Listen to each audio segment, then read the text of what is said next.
Shalom, selamat pagi, salam sejahtera bagi saudara yang dikasihi Tuhan. Apa kabar saudara? Semoga baik ya, dan tetaplah penuh semangat pengharapan di dalam Tuhan kita.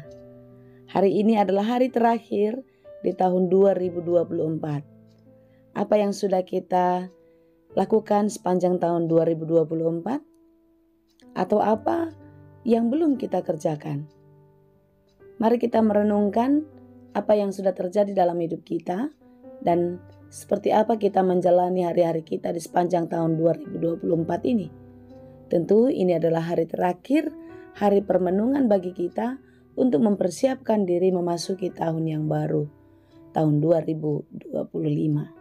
Sebelum kita melanjutkan aktivitas pada hari ini, kita mau merenungkan firman Tuhan yang sebentar lagi akan kita dengarkan di akhir tahun ini. Marilah kita siapkan hati, kita berdoa. Ya Allah Bapa yang Maha Baik, yang kami sembah di dalam Yesus Kristus. Terima kasih Tuhan untuk hari baru yang Tuhan beri bagi kami. Dan ini adalah hari terakhir kami menjalani tahun 2024. Ajari kami untuk terus mensyukuri kehidupan yang telah Engkau anugerahkan. Dan ajari kami untuk menjalani hari-hari kami ke depan dengan baik seperti yang Engkau kehendaki. Tuhan, kami mau belajar di dalam firman-Mu karena kami yakin dan percaya hanya firman Tuhanlah penuntun hidup kami yang memberi hikmat kepada kami untuk mengerti setiap rencana Tuhan di dalam kehidupan ini. Berfirmanlah Engkau ya Bapa, sebab kami telah siap mendengar.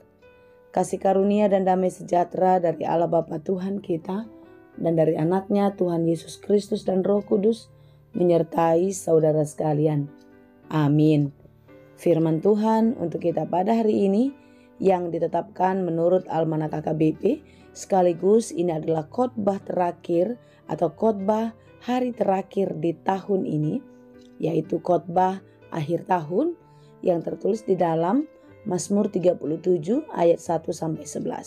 Ayat ini berdasarkan Almanak HKBP, saya akan bacakan bagi kita dalam bahasa Indonesia. Mazmur 37 ayat 1-11 dari Daud. Jangan marah karena orang yang berbuat jahat. Jangan iri hati kepada orang yang berbuat curang. Sebab mereka segera lisut seperti rumput dan layu seperti tumbuh-tumbuhan hijau. Percayalah kepada Tuhan dan lakukanlah yang baik. Diamlah di negeri dan berlakulah setia. Dan bergembiralah karena Tuhan. Maka Ia akan memberikan kepadamu apa yang diinginkan hatimu. Serahkanlah hidupmu kepada Tuhan dan percayalah kepadanya, dan Ia akan bertindak. Ia akan memunculkan kebenaranmu seperti terang dan hakmu seperti siang. Berdiam dirilah di hadapan Tuhan dan nantikanlah Dia. Jangan marah karena orang yang berhasil dalam hidupnya, karena orang yang melakukan tipu daya. Berhentilah marah dan tinggalkanlah panas hati itu. Jangan marah, itu hanya membawa kepada kejahatan. Sebab orang-orang yang berbuat jahat akan dilenyapkan, tetapi orang-orang yang menanti-nantikan Tuhan akan mewarisi negeri. Karena sedikit waktu lagi, maka lenyaplah orang fasik. Jika engkau memperhatikan tempatnya, maka ia sudah tidak ada lagi. Tetapi orang-orang yang rendah hati akan mewarisi negeri dan bergembira karena kesejahteraan yang berlimpah-limpah. Demikianlah pembacaan firman Tuhan. Saudara-saudara yang dikasihi Tuhan, topik atau tema pada akhir tahun ini, khotbah akhir tahun ini adalah serahkanlah hidupmu kepada Tuhan. Mengapa kita disuruh menyerahkan seluruh kehidupan kita kepada Tuhan? Karena memang jika mengandalkan pikiran dan kekuatan, kita sering sekali salah dalam mengambil tindakan. Kita sering sekali salah menilai segala sesuatu yang kita lihat, yang terjadi di sekitar kehidupan kita. Terkadang kita merasa diri kita tidak seberuntung orang lain. Orang lain sangat beruntung dibandingkan kita. Kita sering sekali kecewa, bahkan marah kepada mereka yang berhasil, kepada mereka yang sukses, yang kaya, padahal kehidupan mereka selalu berlaku curang. Mereka selalu melakukan hal-hal yang tidak baik. Kita mengira orang yang jahat, orang yang tidak baik itulah yang diperhatikan atau yang diberkati Tuhan. Tidak, saudara. Renungan kita pada hari ini sangat jelas dikatakan, jangan marah karena orang yang berbuat jahat. Jangan iri hati kepada orang-orang yang berbuat curang. Mengapa demikian? Karena mereka sama seperti rumput yang satu saat akan segera kusut, lisut dikatakan di ayat 2. Sebab mereka segera lisut seperti rumput dan layu seperti tumbuh-tumbuhan hijau. Artinya apa? Segala kefasikan, segala kejahatan akan berlalu, akan berakhir. Semuanya tidak berlalu begitu saja, saudara. Ada hitung-hitungannya. Percayalah, Tuhan tidak akan membiarkan.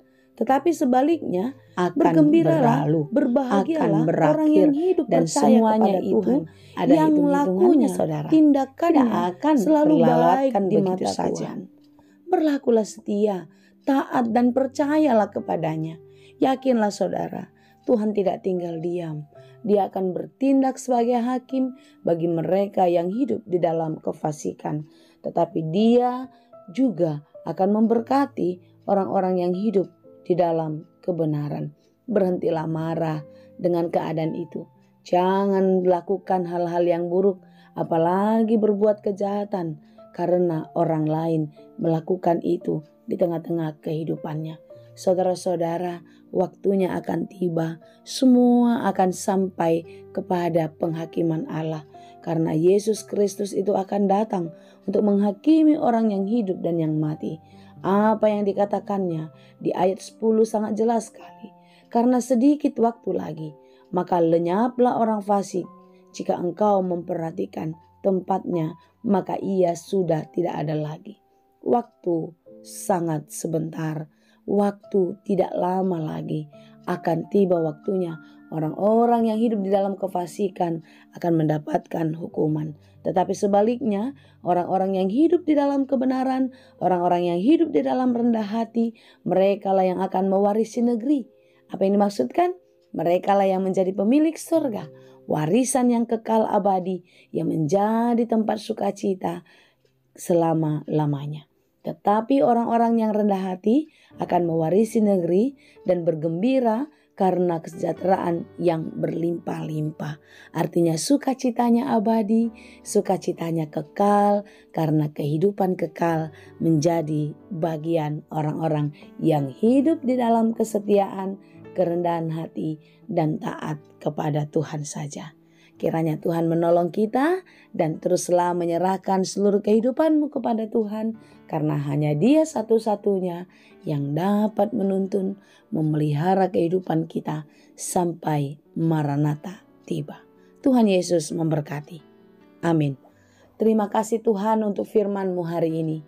Firman-Mu di akhir tahun ini sungguh-sungguh mengajar kami untuk terus menyerahkan seluruh kehidupan kami kepada Tuhan. Karena jika kami mengandalkan kekuatan, pengetahuan, dan kemampuan kami sendiri, maka kami akan jatuh ke dalam pencobaan dan kami jatuh ke dalam dosa. Tuhan, tolonglah kami untuk tetap setia dan taat kepadamu di dalam firman Tuhan setiap hari. Ajari kami untuk selalu melakukan firman-Mu dengan baik, menjauhkan kedengkian, iri hati, bahkan kemarahan.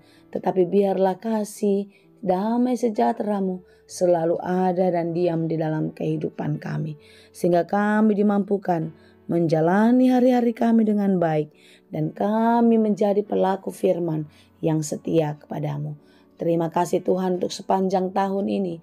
Kasihanilah kami, tuntunlah kami untuk memasuki tahun yang baru. Jika di tahun 2024 banyak pelanggaran, banyak kesalahan yang telah kami perbuat, ampunilah dosa-dosa kami. Layakkanlah kami di hadapan-Mu dan layakkanlah kami untuk memasuki tahun rahmat Tuhan, tahun yang baru di dalam kehidupan yang akan Engkau anugerahkan bagi kami. Terima kasih Bapa, kami puji dan sembah Engkau di dalam Yesus Kristus Tuhan dan Juru Selamat kami yang hidup. Anugerah Tuhan kita Yesus Kristus, kasih karunia Allah Bapa, dan persekutuan Roh Kudus, itulah kiranya yang menyertai dan memberkati kamu sekalian. Amin.